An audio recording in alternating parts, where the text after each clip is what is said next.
ओम ध्यानम नमः। नमस्कार दोस्तों, भगवान श्री राम को ऐसे ही मर्यादा पुरुषोत्तम नहीं कहते, बल्कि वास्तव में उनकी लीला ऐसी थी कि उसे हर इंसान को युगों युगों से मानना पड़ा कि वास्तव में वही एक सच्चे मर्यादा पुरुषोत्तम थे। ऐसा रामायण के एक प्रसंग में लेख मिलता है जब भगवान श्री राम को वनवास हो जाता है और अपने वनवास के दौरान वो सबरी यानी भिलनी के आश्रम में जाते हैं, जहाँ उनके झूठे बेर भी वो खाते हैं। ये दृश्य आपने रामायण में देखा भी होगा, सुना भी होगा। आज हम इसी संवाद में बात करेंगे कि भिलनी और मर्यादा पुरुषोत्तम राम के बीच में क्या बातें होती हैं। देखिए दोस्तों, जब भगवान श्री राम सबरी के आश्रम में पहुंचते हैं तो सबरी वहां ऐसे बैठी होती है जैसे उनका पहले से कई वर्षों से इंतजार कर रही, और उन्हें देख के एक टक निहारते हुए उनके जबान से निकल पड़ता है कि आखिरकार मेरे राम आ ही गए। और बहुत देर देखने के बाद राम को भिलनी कहती है कि हे पुरुषोत्तम, हे प्रभु, आपको यहाँ आने में कोई कठिनाई, कोई दिक्कत तो नहीं हुई? तो श्री राम कहते हैं कि हे माता, जब आपसे मिलना ही था तो उसमें कष्ट का क्या भाव है, उसका कोई मोल नहीं है, मुझे तो आपके पास आना ही था। भिलनी कहती है कि प्रभु, मैं तो आपके कई जन्मों से, सैकड़ों वर्षों से प्रतीक्षा कर रही हूँ, और मुझे तो ये पता भी नहीं था कि आपकी शकल सूरत कैसी है, आप दिखने में कैसे हो, आपका स्वभाव कैसा है। मैं तो बस एक आस लगाए बैठी थी। और राम ने कहा कि हे माता, मेरे जन्म से ही पहले ही निर्धारित हो चुका था कि मुझे जो है बहुत दूर विदुर प्रदेश में दक्षिण की ओर माता भिलनी से मिलने जाना है। तो भिलनी बहुत खुश होती है और भगवान श्री राम को कहती है कि हे प्रभु, भगत के दो तरह के भाव होते हैं, एक होता है मर्कटा भाव और दूसरा होता है मर्जरा भाव। मर्कटा भाव जो है कि भगत का ये होता है कि जैसे बंदर का बच्चा अपनी माँ से, अपनी माँ के पेट से हमेशा लिपटा रहता है और बड़े कष्ट से पकड़ के रखता है, कि उसे अपनी माँ पे पूरा भरोसा होता है कि मेरी माँ है, ये मुझे गिरने नहीं देगी, और वो हमेशा अपनी माँ के साथ चिपका रहता है और अपनी माँ की नज़रों के सामने भी उछल कूद करता है। ऐसी एक भगत का भाव होता है कि भगत भी अपने प्रभु को 24 घंटे पकड़ के रहता है और उसी के भाव में ही विभोर रहता है और 24 घंटे उसी की लगन में मगन रहता है। ये भगत का मर्कटा भाव है। और भिलनी ने कहा कि ये प्रभु, मैंने आपसे मर्कटा भाव नहीं रखा, बल्कि मैंने जो है आपसे मर्जरा भाव रखा।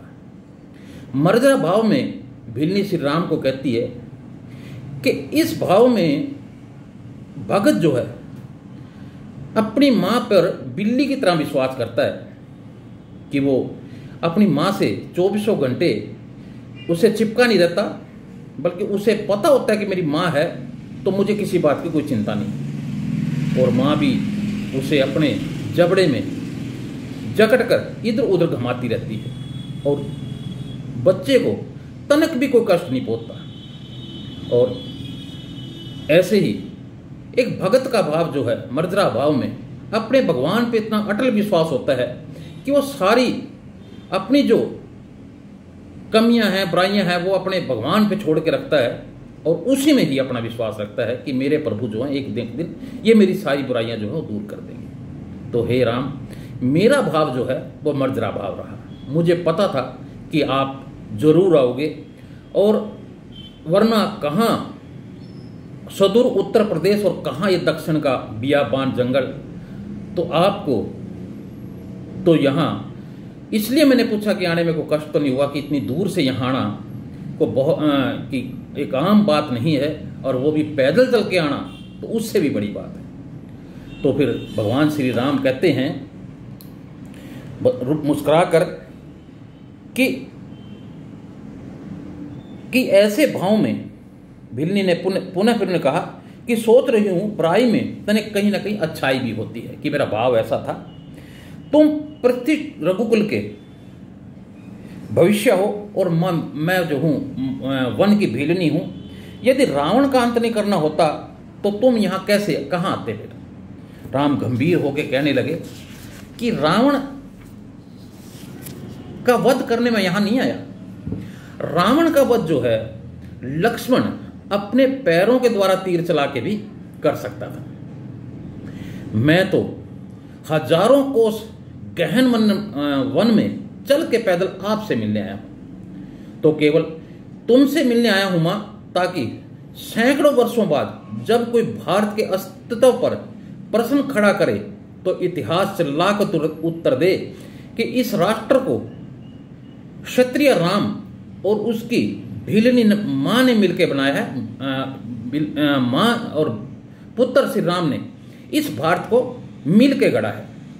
जब कोई भारत की परंपराओं पर उंगली उठाए तो काल उसका गला पकड़ कर कहे कि नहीं, एकमात्र ऐसी सभ्यता है भारत जहां एक राजपुत्र वन में प्रतीक्षा करती एक दरिद्र वनवासिनी से भेंट करने के लिए 14 वर्ष का वनवास भी स्वीकार कर लेता है।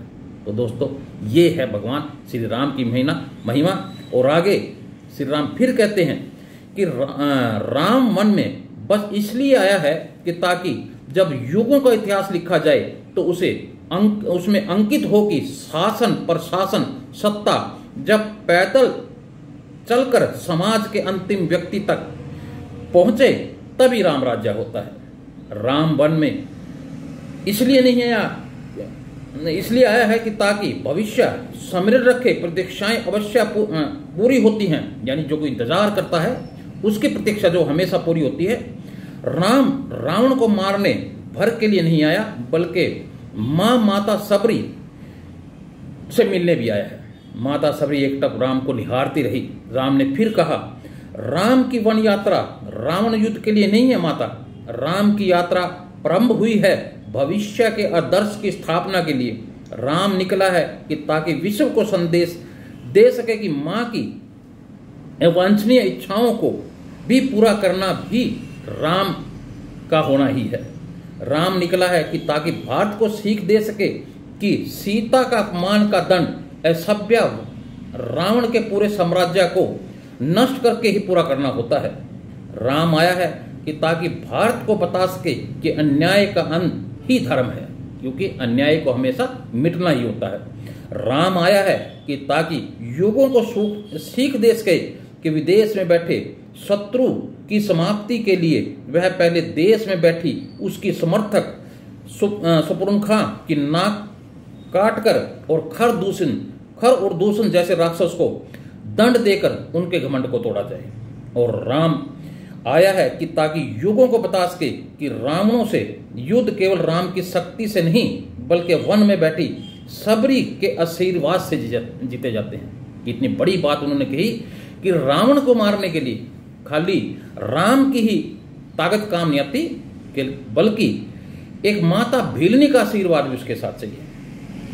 सबरी की आंखों में जल भर आया और उसे बात बदलकर कहा कि हे श्री राम, बेर खाओगे? राम मुस्कुराए, बिना कैसे जा सकता हूं माता। सबरी अपनी कुटिया में झपोली में बेर लेकर आई और राम के समक्ष रख दिए। राम और लक्ष्मण खाने लगे तो कहा, बेर मीठे हैं ना प्रभु? भीलनी बोली, यहां आकर मीठे और खट्टे का भेद भूल गया हूं मां, मुझे तो बस ये सिर्फ और सिर्फ अमृत नजर आ रहा है।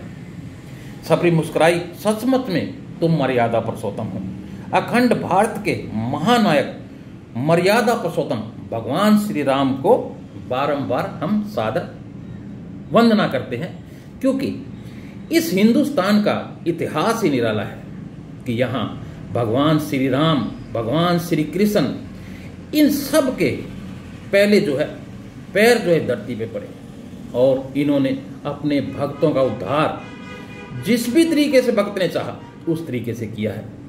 दोस्तों, राम हर इंसान के अंदर होनी चाहिए। रामायण हमें एक बहुत बड़ी सीख देती है कि उसमें बताया गया है रामायण में कि एक पिता का अपने पुत्र के प्रति क्या नजरिया होना चाहिए और पुत्र का पति अपने पिता के प्रति क्या ड्यूटीज हैं, उस पूरी रामायण में बताई गई है। एक पति पत्नी का एक दूसरे को लेके कैसा लगाव प्यार होना चाहिए, ये रामायण में दर्शाया गया है। और भाई भाई के प्रति क्या उसका दायित्व है, ये रामायण में बताया गया है। तो दोस्तों, रामायण वो ग्रंथ है जो धरती पे शायद ही किसी और किताब में ऐसा वर्णन हो जैसा कि रामायण के अंदर है। तो दोस्तों, रामायण को अपने घर में जरूर रखो और जब समय लगे तो आप उसे जरूर पढ़ो। इससे आपके मन की बहुत सारी बुराइयां दूर होंगी। तो दोस्तों, ये मेरा वीडियो भगवान श्री राम को लेके था। तो आप सब ने बोलना है जय श्री राम, जय श्री राम। वीडियो अच्छा लगे तो लाइक और शेयर जरूर करना। जो साथी नए इस चैनल पर हैं, कृपा करके चैनल को सब्सक्राइब जरूर कर लें। धन्यवाद आपका, बहुत मेहरबानी। ओम